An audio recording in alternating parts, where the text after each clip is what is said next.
am so excited because I got myself a ukulele and it's yellow and I can't wait to learn how to play it. Today, I'm gonna go see Miss Mary and she's gonna show me how to play it. I can't wait. Are you excited? You are? Me too. Well, let's go. I'll meet you there. Hi, Miss Mary.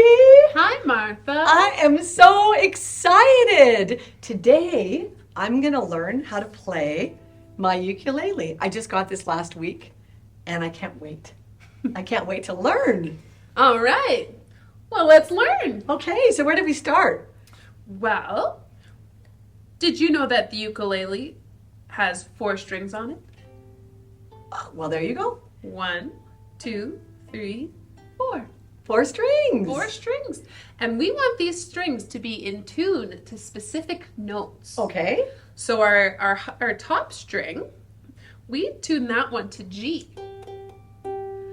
And we use our tuning pegs to help us to make sure that it's in tune so that it sounds good.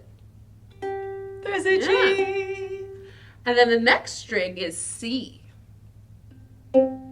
C. C. And then our next string is E. E. And our last string is A. A. That's right. So those 4 strings are what we tune our ukulele to. Those 4 notes. That's so awesome.